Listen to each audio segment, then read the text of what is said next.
মামু না মামুই তো। ও মামু, ও দাঁড়াও, কোন যাচ্ছ?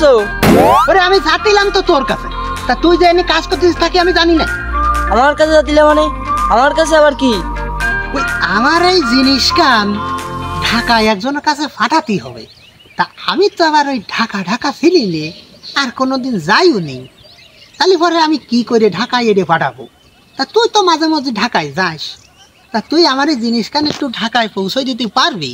কার কাছেই বা পাঠাতে হবে? ওই বাংলাদেশের বর্তমানে অন্তর্বর্তীকালীন সরকার ডাক্তার ইউনুস আছে না, ওই ডাক্তার ইউনুসের কাছে আমার এই জিনিস কান পাঠাতে হবে। আচ্ছা মামু, তোমার ব্যাগের মধ্যে কি?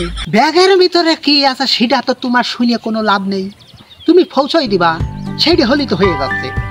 ওই ব্যাগের মধ্যে কি আছে সেটা যদি তুমি না কও তাহলে পরে আমি কিন্তু নিয়েও যেতে পারবো না। না দেখে তুমি যখন আমার ব্যাগ খান নিবা না, তাহলে পরে নাও, ভালো করে দেখো কি আছে এর মধ্যে। কি এমন জিনিস আছে এর মধ্যে তা না দেখে আমি যাব না।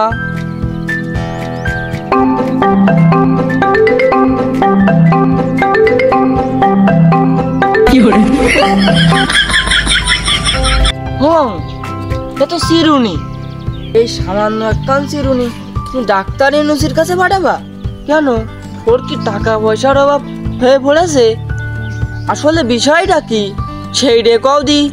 ওরে বিষয়টা হচ্ছে কি, এই যে বিগত সরকারের আমলে যত মন্ত্রী মিনিস্টার ছিল ওই তারা সব বাংলাদেশের সম্পদ লুটিয়ে পুটিয়ে খাইয়ে একেবারে শেষ করে ছাড়িয়েছে। এখন সরকার পরিবর্তন হয়ে গেছে, সমস্ত মন্ত্রী মিনিস্টার সব পলাইয়ে ধ্যানে চলে গেছে। এখন উগে ধরার জন্যে এই বাংলাদেশে চিরুনি অভিযান চালাতে হবে।